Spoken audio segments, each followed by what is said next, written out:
देख रहे हैं आपके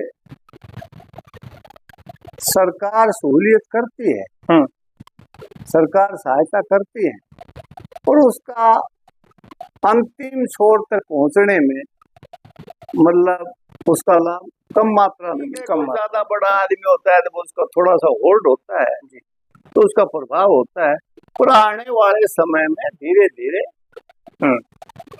तो खत्म हो जाएगी। आज जो देश में ये कैटेगरी कैसे बनेगी, ये कैटेगरी यूं ही तो बन रही है। भाई मान लो कोई जर्नल का आदमी है आप, परंतु वो इतना गरीब है अब वो अपने बच्चे की फीस तक नहीं दे सकता, कैटेगरी तो उसकी जर्नल हो, बट उसे कोई बकरी चरा रहे, उसे कोई कर रहा है। आज सबसे बड़ी मोटी समस्या ये है कि एक दो बच्चे ही ज्यादातर एक। नमस्कार दर्शकों और आपका स्वागत है क्रांति आज 24 लाइव में। और आज हम पहुंचे हुए हैं खास व्यक्तित्व के पास में। खास व्यक्ति हैं जो काफ़ी समय से समाज में, समाज सेवा में भी हैं और राजनीति में भी लेते हैं। आज हम खास बात करेंगे और खास इस चर्चा पर आप सभी का स्वागत है। तो सबसे पहले सर संतोष सर आपका स्वागत है हमारे चैनल। चेहरे से आप काफ़ी वाकिफ होंगे, जानकार होंगे, पहचानते भी होंगे। पालड़ी पनियारा से हैं, हाल ही में पार्षद हैं और इन्होंने अपना जीवन शिक्षा में काफ़ी लंबे समय तक गुजारा है और अभी भी बच्चों को शिक्षित करते रहते हैं जहाँ भी। तो आज की जो हमारी खास चर्चा है वो राजनीति पर है। काफ़ी सारी बातें जो राजनीति में देखने को मिल रही है बीजेपी सरकार में, और पक्ष विपक्ष की सारी बातें करेंगे। तो सर सबसे पहले तो आप ये दर्शकों को बताएं कि आज का जो प्रशासन, जो शासन जो चला हुआ है, इस पे क्या आपके विचार है, क्या कहना चाहेंगे? क्या सही है या फिर कहीं ना कहीं कोई कमी महसूस कर रहे हैं? सर्वप्रथम तो मैं कीर्ति आज 24 आप मेरी झोपड़ी पर आए और इतनी दूर कष्ट किया, उसके लिए मैं आपका बहुत ही आभार। ऐसा है जी, मैंने मेरे जीवन के करीबन 39 साल शिक्षा विभाग में कार्य किया, फिर मैं रिटायर हो गया। रिटायर होने के बाद में मैंने महसूस किया अब भाई थोड़ा सा समाज सेवा तो हम भले ही करते रहे और थोड़ा सा राजनीति में छोटा मोटा भाग लें, तो हो सकता है हम उस ज्यादा से ज्यादा लोगों के पास पहुंचे और उनका दुख दर्द जाने और उनकी समस्याओं को हल करने में कुछ योगदान दें जी। अब ऐसा है सर, जो मेरे निजी विचार है, मेरे निजी विचार है न, मैं इस विषय पर जो मेरी समझ में आ रहा है मैं आपको वही बातें बताऊंगा। सर्वप्रथम देखो जी पत्रकार महोदय, पार्टी कोई खराब नहीं होती,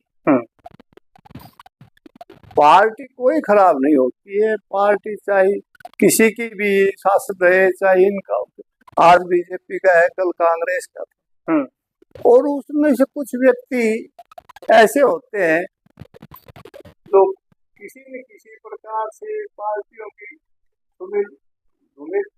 छवि खराब करते रहे जी। बाकी आज के टाइम में सबसे ज्यादा दिक्कत क्या है कि हम देख रहे हैं आपके सरकार सहूलियत करती है, सरकार सहायता करती है और उसका अंतिम छोर तक पहुंचने में मतलब उसका लाभ कम मात्रा में मिलता है। यानी कि अगर हम उदाहरण के तौर पे करें तो 100 रुपये अगर सरकार के पास से चले हैं तो अंतिम हाँ, छोर तक नहीं सरकार पूरा प्रयत्न करती है, हम्म। ये नहीं सरकार प्रयत्न नहीं करती, पर आप तो जानते हो चाहे किसी भी चीज को ले लो, वो जितना नाप कर उसको दूध दिया जाता है वो प्योर दूध नहीं रहता, प्योर दूध नहीं रहता। भारत सरकार में आजादी के बाद में हमने अपना राज स्वयं कायम किया, तो उसमें हमारे जो वो महान देशभक्त थे, हाँ, उन्होंने जिस भाव से हमें आजादी दिलाई और जिन्होंने अपना सब कुछ बलिदान कर दिया, उसके मुताबिक रेशो कम है। रेशो का क्या कारण हो सकता है इसके पीछे? क्या कारण तो ये है कि मैं आपको एक बात बताऊंगा, ठीक है कोई आदमी न बताए, मैं तो मेरे मन के भाव बता रहा हूँ, मेरे खुद के विचार है। भाई देखो, आप एक छोटा सा चुनाव लड़ते हो, तो उनमें सब चीजें फेर फाउल चलती है। हाँ हाँ, जब मतदाता भी कहीं उसमें भी कहीं चूक रह जाती है, जैसे धन बल शराब, तो भाई राजनीतिक दल में जो छोटा चुनाव लड़ रहा है, चाहे पंची का हो, सरपंची का हो, जिला पार्षद हो, डेलीगेट हो, विधायक जी, तो वो मतलब अपने पैसे खर्च करता है और जैसे तैसे वो चुनाव जीत जाता है। तो पहले तो वो यही सोचता है भाई ये जो मेरी थोड़ी है, इसमें मुझे कितना लाभ हुआ, कितना हानि हुआ, क्या क्या कारण रहे, तो वो खरा उतरने की कोशिश नहीं करता। विधायक ने खुद कहा है ये चीजें, बोल मेरे को तो उधर से नहीं, मेरे को इधर से जिताया, मैं उधर नहीं इधर काम करूँ जो भी है। वो तो देखो मतलब कितनी सोच में फर्क है, वो तो उसके अपने विचार होते हैं। और मैं तो यही कहता हूँ कि देखो आप विचार करो, मैंने 74 साल की उम्र में चुनाव लड़ा है। जी जी, जब 74 साल की उम्र होती है तो मैं तो आज भी उन मतदाताओं का आभार व्यक्त करता हूँ। ये आपका पहला चुनाव था? मेरा तो पहला ही चुनाव। पहले चुनाव में आपने बाजी मारी? हाँ, एक तरह से हमारे घर में परिवार में घोड़ियां लड़ी थी। अच्छा, पिछला चुनाव, पर मेरा ये चुनाव पहला था। दूसरी बात यह है, मैं आज भी जिस तरह हम किसी देवी देवता की पूजा करते हैं जी, मैं उन मतदाताओं को जिन्होंने दिया या नहीं दिया, मैं मेरे दिल में उनके प्रति कोई फर्क नहीं, और जो मुझे कुछ मिलता है मैं समान रूप से काम करता हूँ। जी, ये कई बार गांव में मेरे से प्रश्न कर लेते हैं, भाई एज हो गई, रिटायर होगा, जब पार्षदी से एज हो तो तेरी 78 चली जाएगी, कुछ ग्रांट इसी जगह लगा दे, चाहे घर परिवार की बात हो, पर मेरे दिल में कोई फर्क नहीं, चाहे घर हो परिवार हो, निष्पक्ष भाव से। और न मैं जितने कार्य करवाता हूँ, मैं मेरा एक ही काम है, भाई ये काम करो, अगले को ये कह देता हूँ भाई तू बढ़िया करती, अच्छा कर देना, ताकि लोग मेरे ऊपर उंगली। 2013 में कोई मेरे दिमाग की सोच हो सकती है, वो गलत भी हो सकती है, सही भी हो सकती है, मैं बीजेपी पार्टी में जी। और कुछ आदमी इस संसार में मैंने देखा है, अब ये फोटो का बड़ा महत्व हो गया, अखबार में फोटो आ जाना, भाई किसी बड़े आदमी के साथ फोटो खिंचवाना, मैं इस विचारधारा से दूर हैं। ठीक है सर, जैसे कि आप के जो पिताजी थे वो कांग्रेस के साथ में थे, आप भी 15 साल कांग्रेस में रहे। और पहले तो मैं नौकरी करता, 15 साल नौकरी के बाद में जैसे कि आप कांग्रेस में, है ना, तो अभी आप बीजेपी ज्वाइन किया अपने 13 में 14 में, अब लगा बीजेपी के साथ में, बीजेपी के साथ में, तो अब जो कार्यशैली है जो बीजेपी की, भाजपा की, क्या लग रहा है ये सही चल रही है? कहीं ना कहीं इसमें उतार चढ़ाव है, अब कार्य करने की नीति है या फिर जो नेताओं की नीति है, विधायक हो गए, अधिकारी हो गए, उनकी में उतार चढ़ाव है या बराबर? इस नीति के बारे में मैं ज्यादा आगे जाऊंगा तो एक आलोचना हो जाएगी जी। पर जो मैं उसी नीति के बारे में आपको दो बात बताऊं। हाँ। क्या है, आप हर आदमी का स्वभाव अलग अलग है, मानते हो ना? मान लो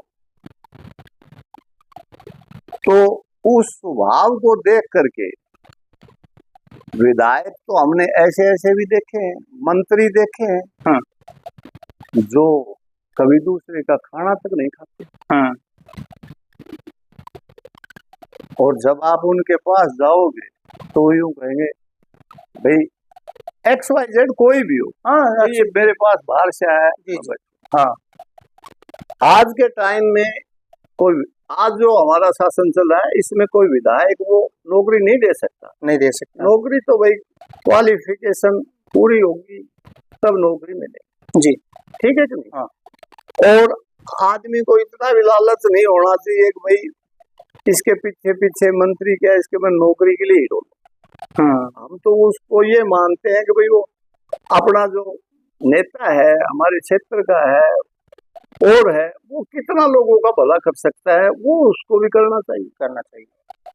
और अगर वो मान लो भाई भी ये ध्यान में रखे कि भाई ये इसने तो अपना वोट दिया था, इसने नहीं दिया, देखो चाहे कितना ही बड़ा नेता होता है। मैं अभी जैसे बात करते हैं अपने महेंद्रगढ़ विधानसभा की बात करते हैं, जहाँ से आप संबंध रखते हैं, आप रहने वाले महेंद्रगढ़ विधानसभा के राव विलास शर्मा जी जो यहाँ पे विधायक रह भी चुके हैं काफी समय से, बीजेपी के अंदर एक तरह से बीजेपी को उन्होंने पाला है गाँव गाँव जाकर, तो एकदम से उनका साइड कर देना और कंवर सिंह यादव को लेकर के आना, तो इसमें कहीं ना कहीं कोई पेचिंदा है, कोई ऐसा पॉइंट बनता है, उस पर क्या विचार रहे हैं आपके? देखो जी क्या है,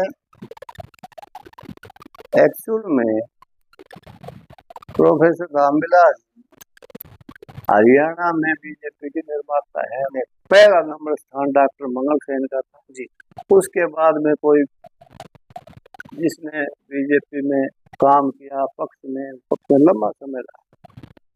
ये क्या होता है कि इतना फर्क हो गया। मैं आपको इसी विषय पर एक थोड़े संकेत में बताऊंगा जी। अब एक हमारा क्षेत्र है, इसमें अमूमन ये रावदान सिंह और रामविलास जी का शुरू से वो चलता आ रहा है, भाई कभी रामविलास तो कभी दान सिंह, कभी दान सिंह तो कभी रामविलास। हाँ जी। और आप ये देखते हो जब जनता लंबे समय से होती है ना, तो वो कहीं न कहीं भाई छुटकारा दिलाने की कोशिश करती है जी। और राजनेता जिनके बारे में आपने प्रश्न किया, देखो गुण स्वभाव में तो फर्क होता है। गुण स्वभाव में तो थोड़ा सा फर्क मिलता है, सब में मिलता है। हाँ, मैंने ऐसे ऐसे विधायक देखे हैं जिनको मुंह पर गाड़ी दे रहे पर वो कुछ नहीं। तो मैं मतलब उसमें कोई कमी भी है तो देखो वो मतलब उस इंसान को ये भी देखो, मेरा बंद इसको बहुत बुरा भला कह दिया, इससे कोई उत्तर नहीं दिया। थोड़ा सा कोई दूसरा आदमी होता है, मान ले वो एक हाँ ठीक है, वो उसी टाइम उन्हें टर्मिनेट कर। आखिरी सवाल है आपसे कि आप ग्राफ देख रहे हैं, हम भी जैसे कि घूम रहे हैं समाज में, मार्केट में जाते हैं, लोगों में मिलते हैं, तो बीजेपी का ग्राफ कहीं ना कहीं किसी न किसी कारणवश से समझो कोई उनकी नीति या क्रिया या बातचीत है या घोषणाएं हैं या काम करने का तरीका है या कुछ भी लगा सकते हैं, उनको देखते हुए कहीं ना कहीं इनका ग्राफ में कहीं ना कहीं गिरावट सी आ रही है। मैं तो क्या लगता है भविष्य में क्या वो चीजें गिरावट में की तरफ बढ़ती जाएंगी या क्या कहना चाहेंगे इसके? मैं तो एक बात जानता हूँ, किसी बच्चे ने 10 में 90% नंबर दिए जी, अगली साल वो 11th में हो गए, उसके फिर आए 80, उससे अगली साल वो 10th में हो गए, उसके आए 70। तो थोड़ा सा यही मूल्यांकन कर लो भाई जो हो रहा है तो सही के लिए हो रहा है, वो जो ये जनता है जी।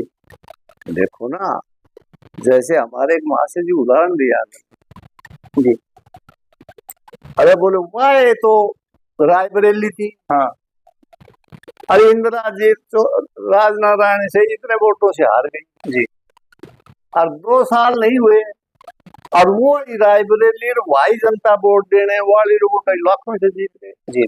मैं कहता हूँ बसरते बस एक ही इस विषय पर मेरी सोच है, हर आदमी अपने मत का प्रयोग समझदारी शिक्षा के बारे में। मैं एक बात कह सकता हूँ, इसमें किसी को तकलीफ हो तो हो, मुझे कोई इससे आपत्ति नहीं। अब कि हम भारत की जनसंख्या 70-75% गाँव में, हाँ, तो उनके पास इतने साधन नहीं है जी। मैं आपको दावे से कह सकता हूँ आज वो प्राइवेट स्कूलों में बेचारे नहीं पढ़ा सकते। हाँ, आप मानोगे कि नहीं मानोगे? बिल्कुल सही बात है। वो प्राइवेट स्कूलों में अपने बच्चों को नहीं पढ़ा सकते, तो सरकार को भी ये चाहिए जितने भी सरकारी स्कूल हैं उनकी व्यवस्था ऐसी की जाए, पूरे अध्यापक रहे, समय पर जाएं, समय पर आए, पूरे मन लगाकर काम करें, तो हमारा सबसे बड़ा धन बच जाए। चलाई थी डॉक्टर अम्बेडकर ने, गलत नहीं, क्योंकि वो बहुत नीचे दबे कुचले बैठे हुए थे, और ये एक ऐसी संवैधानिक व्यवस्था हुई जिससे सबका कुछ ऊपर आया। परंतु ये नहीं अभी एक मैं तो आरक्षण ले बहुत ऊंची स्टेज पर चले गए और उसके बाद में भी आरक्षण ले रहे हैं, बच्चे चले जाएं, हाँ। फिर उसकी तीसरी पीढ़ी चले जाए, हाँ। मैं इस विचारधारा से मेरी मतलब थोड़ा सा हटके है। मैं तो यही चाहता हूँ कि जिनको आरक्षण मिला हुआ है और वो समाज नीचे तबके में रह रहे हैं उसी की कास्ट में, मैं ये नहीं कहता दूसरे, भाई उनको भी मौका मिल जाए। हाँ, कहने का मतलब ये है कि चाहे वो कैटेगरी कोई भी हो, कैटेगरी कोई भी, लेकिन जो व्यक्ति रियल में नीडेड है, जरूरत है, गरीब है, उसको आरक्षण की जरूरत और है। मैं आपको बताऊं आज जितने भी प्राइवेट स्कूल हैं तो जमींदारों के बालक हैं, उनकी तो फीस लेट फीस कमर में चल रहे हैं। क्यों?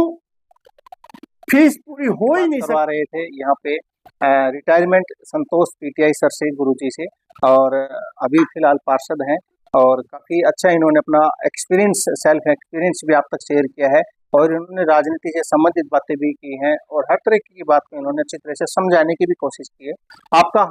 हमारा आपसे यही निवेदन है कि आप इन बातों को ऑब्जर्व करें, बच्चों को ऑब्जर्व करवाएं, और जो बच्चे भी इस वीडियो को देख रहे हैं, इस इंटरव्यू को देख रहे हैं, वो सोचे शिक्षा के प्रति अग्रेसिव रहें, और न कि जो गलत आचरण है, गलत संस्कार हैं, गलत बातें हैं, उनकी तरफ जाएं और आगे बढ़ते हैं। तो आपका हमारे साथ में जुड़ने के लिए बहुत बहुत धन्यवाद, बहुत बहुत धन्यवाद गुरु जी आपका। पत्रकार महोदय आपका कोटि कोटि धन्यवाद, आपने अपना कीमती समय दिया, उसके लिए मैं आपका आभार व्यक्त करता हूँ। धन्यवाद, नमस्कार।